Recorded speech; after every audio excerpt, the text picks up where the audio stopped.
Abonnez-vous maintenant car cette histoire va vous choquer. Que feriez-vous si le magnat viticole le plus riche de Saint-Émilion vous proposait 5 000 d'euros pour sauver le petit domaine familial que vous avez juré de protéger, mais à une condition qui pourrait tout changer? Dans cette histoire, vous découvrirez premièrement comment un secret d'enfance lie irrémédiablement notre magnat à ce terroir, deuxièmement pourquoi sa fortune pourrait disparaître en une nuit à cause d'un procès, et troisièmement le secret qui transformera une transaction froide en une promesse d'amour. Restez jusqu'à la fin car le twist final va vous laisser sans voix. Mais elle ne savait pas que sa vie allait basculer. Saint-Émilion, matin brumeux sur les coteaux. Antoine Laurent avait 48 ans, une fortune personnelle estimée à 1,3 milliard d'euros, un empire de crus classés et un bureau vitré surplombant ses vignobles comme un trône. Il dirigeait le groupe Laurent, négociant, château emblématique et une gamme de grands crus qui ornaient les caves des plus grands restaurants de Paris à Shanghai. Clara Moreau, quant à elle, avait 36 ans,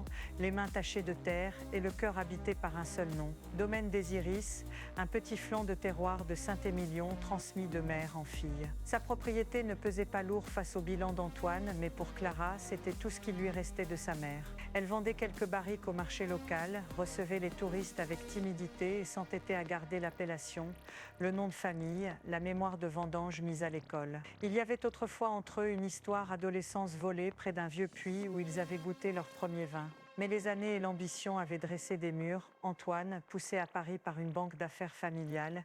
Clara, ancrée à la terre. Le contexte commercial était clair. Une grande opération de restructuration menaçait les petits domaines indépendants et le groupe Laurent lorgnait des parcelles autour du village pour consolider son classement. À la table des négociations, ce n'était jamais que terroir contre marché. Si vous aimez ces histoires de pouvoir, likez cette vidéo. Imaginez-vous à la place de Clara, regardant la pancarte à vendre devant la vieille cave où sa mère avait signé des bouteilles à la main. Mais ce que personne ne savait, c'est que derrière les réunions en costume et les communiqués de presse, Antoine venait en secret, depuis 10 ans, observer une parcelle, la vigne la plus proche du domaine des Iris. Il ne l'avait jamais achetée par orgueil, il l'observait par nostalgie. À cet instant précis, on sentait l'odeur du bois ciré mêlée à celle de la terre humide, un contraste entre deux mondes qui ne devraient pas se toucher. L'instant d'après, tout a basculé quand les avocats du groupe Laurent déposèrent une injonction, une dette inattendue du domaine de Clara, héritée d'un notaire distrait, risquait de faire saisir les terres dans 30 jours.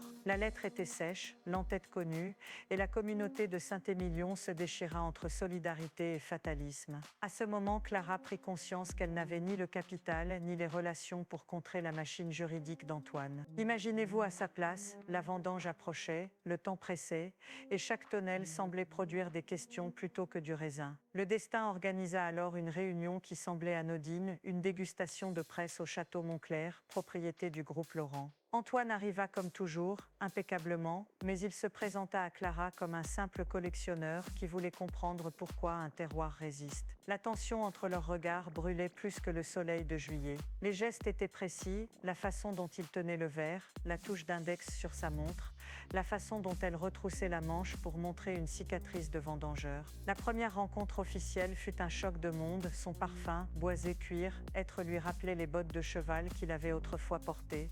Sa voix douce réveillait des souvenirs d'adolescence. Ce qu'elle va découvrir va changer sa vie quand elle réalise que l'offre d'Antoine n'est pas celle d'un acquéreur froid. Lors d'une promenade improvisée entre deux rangs de merlot, il lui confie qu'il connaît chaque parcelle de la vallée parce qu'il s'y était promis de revenir. Il lui avoue un rêve, préserver les petits domaines, non pour l'image, mais pour la mémoire du vin. Mais l'appareil médiatique et les pressions du conseil d'administration l'attendent. Commentez votre PDG français préféré. Qui aurait cru qu'un patron si redouté puisse avoir une telle fragilité? À mi-chemin, la crise force une proximité inattendue, un hiver de vendange tardive, une grêle qui ravage une parcelle voisine, et Clara doit accepter l'aide d'Antoine pour sauver la prochaine récolte.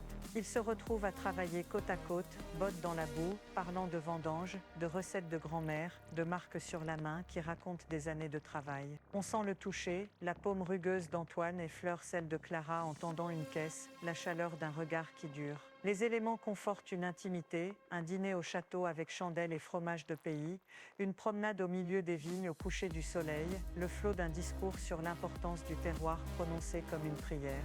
Mais soudain, un secret éclate qui va tout détruire. Un article du journal local révèle que le groupe Laurent a acheté en secret une partie des terres voisines par un prête-nom. Un ancien plan d'urbanisme montre que le groupe prévoyait d'annexer les zones pour redessiner le classement des crues, une manœuvre qui pourrait reléguer les petits domaines au rang d'artisans sans appellation. Clara se sent trahie, comment croire à la bonté d'Antoine après cela? Les réseaux sociaux s'enflammant, les voisins prennent parti, et la tension monte jusqu'à la fête de la Saint-Émilion, où la vérité doit être dite.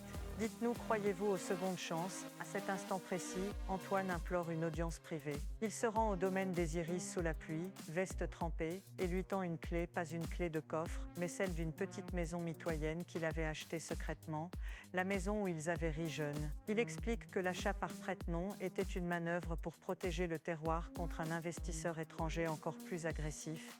Il a agi dans l'ombre pour empêcher une vente catastrophique. La révélation crée un gouffre, l'amour naissant et la méfiance professionnelle s'affrontent. Le choix qu'il va faire va vous surprendre car il abandonne une stratégie qui aurait pu multiplier sa fortune par 10 pour conserver l'âme du vin. Antoine convoque le conseil d'administration et en pleine séance propose d'inscrire dans les statuts du groupe Laurent une clause de protection des petits domaines, un fonds de soutien, un moratoire sur les acquisitions dans le lotissement historique et une aide financière directe. Il met sa signature et son visage en jeu, les actionnaires grondent, certains menacent de l'évincer. À ce moment, on entend la respiration de Clara, comme un cœur qui hésite. Imaginez la scène, les néons des salles de réunion contre la lumière douce du chai, l'odeur du vin mêlée à celle de la paperasse, une bataille entre deux puissances. La confrontation familiale ajoute une couche supplémentaire, la mère d'Antoine, une héritière rigide de la tradition des crus, révèle qu'elle a autrefois vendu un lopin de terre qui appartenait à la famille de Clara pour éponger des dettes.